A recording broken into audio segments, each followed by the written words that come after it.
আসসালামু আলাইকুম প্রিয় শিক্ষার্থীরা। আচ্ছা, 25 তারিখ কিন্তু আমাদের ঢাকা ইউনিভার্সিটি ভর্তি পরীক্ষা হতে যাচ্ছে।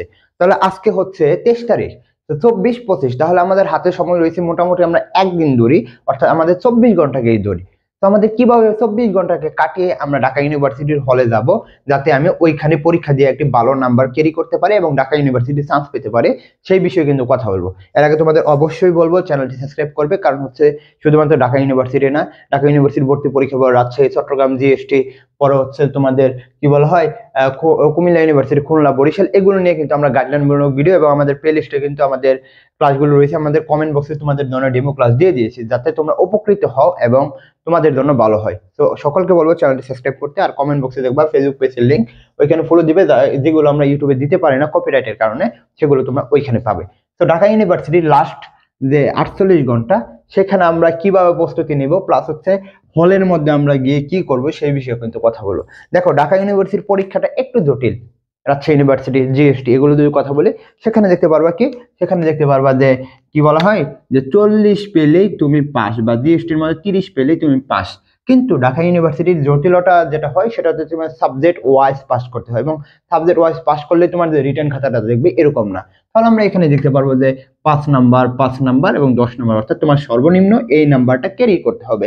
এখানে আমরা দেখতে পারবো 5 নাম্বার, 5 নাম্বার, এটা ক্যারি করতে হবে। কিন্তু তুমি মনে করো 5 5 আর 10, তাহলে 20 পেলেও কিন্তু তুমি ঢাকা ইউনিভার্সিটিতে চান্স পাচ্ছ না, বা এখানে তুমি পাসই করতে পারো না। কারণ আমরা জানি কি 24 নাম্বার হচ্ছে আমাদের এখানে পাস মার্ক। তো তোমাকে সর্বনিম্ন একটার মধ্যে মনে করো পাস রাখতেই হবে, মনে একেবারে পারতেছো হয় না, একটা সাবজেক্ট একেবারেই পারো না, মানে তুমি ইংলিশ একেবারে পারো না, এখানে পাস রেখে তোমাকে কিন্তু দুটা মিলিয়ে বা এই পাস যোগ করে কিন্তু তোমাকে 24 বানাতেই হবে, 24 বানাতেই হবে। এবং এরকম ভাবে প্রিপারেশন নিয়ে দিতে হবে, এবং মাইন্ড সেট আপ এটা করতে হবে যে না, আমি ওইখানে পাবো। এবং ঢাকা ইউনিভার্সিটি যখন আমি পরীক্ষা দিই, তখন আমার মনে আছে এখনো যে এত বড় গ্লাস দিয়ে কিন্তু আমি পানি খেয়েছিলাম ভিতরে ঢুকেই, মানে ঢুকলে যে শরীরটা একটা কাঁপানো শুরু হয়, সেটা কিন্তু খুবই খুবই জটিল হয়ে যায়।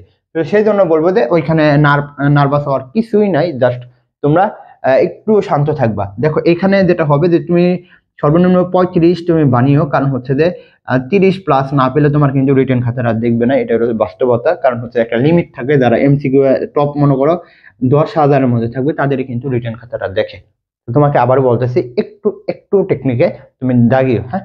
তো 2 নম্বর যদি কথা বলি, এখানে দেখতে পারবা যে বাংলা এবং ইংলিশ, এখানে কিন্তু রিটেন মোটামুটি তুমি এখানে 12 পেলে তুমি পাস করলা। কিন্তু তোমাকে 12 পেলে কি তোমার চান্স হবে? দেখো তো, এখানে তুমি 30, এখানে যদি 12 পাও 42, আর মনে করো তোমার জিপিএ, তোমার হচ্ছে জিপিএ হচ্ছে 20, মনে করো তুমি দুইটার মধ্যে এ প্লাস, তাহলে দেখো তুমি পাস করতেছো না।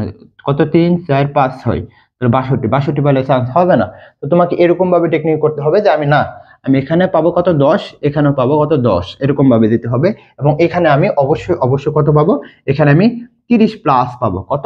30 প্লাস পাবো। অর্থাৎ তুমি যদি 33 বা 34 রাখতে পারো, তাহলে কিন্তু তুমি এই ঢাকা ইউনিভার্সিটি চান্স পাওয়া খুবই খুবই তোমার জন্য সহজ হয়ে যাবে। তাহলে তোমাকে এখানে 34-এর মতন এরকম ভাবে টার্গেট করতে হবে যে 34 আমি রাখবো। এবং যেটা করবা যে তোমার 100% যেগুলো কমন, সেগুলো তুমি একটু দাগিয়ে ফেলো। আর পরে যেগুলো একটু কম পারো, মনে করো তোমার 100% কমন দাগাতেই হবে, 75% তোমাকে দাগাতেই হবে, এগুলো মিলিয়ে মনে হয় তোমার যদি এরকম 40-এর মতন 75 এবং 100% যদি মিলিয়ে করতে পারো, তাহলে তুমি স্কিপ করতে পারো, 50% কয়েকটা দিতে পারো, 3টা 4টা 5টা দিতে পারো। তো তোমাকে এরকম ভাবে রাখতে হবে যে আমার 30 প্লাস থাকবে এবং এখানে 20-এর মতন আমি পাবো। তো তখন আমরা দেখতে পারবো যে মনে করো তুমি রিটার্ন এবং এমসিকিউ মিলিয়ে কত 52 বা 55 পেলে, তখন দেখতে পারবে তোমার জিপিএ নাম্বার মনে 18, তাহলেও কিন্তু তোমার 71 2 এরকম কিন্তু হয়ে যাবে। এবং লাস্ট পর্যন্ত কিন্তু ঢাকা ইউনিভার্সিটি 71 72 এরকম দিয়ে কিন্তু চান্স হয়।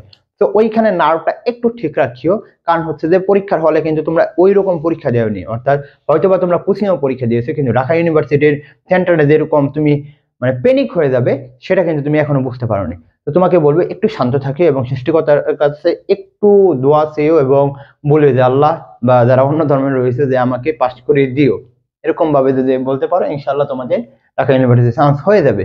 আশা করি বুঝাতে পারছি। তোমাদের জন্য শুভকামনা। আসসালামু আলাইকুম।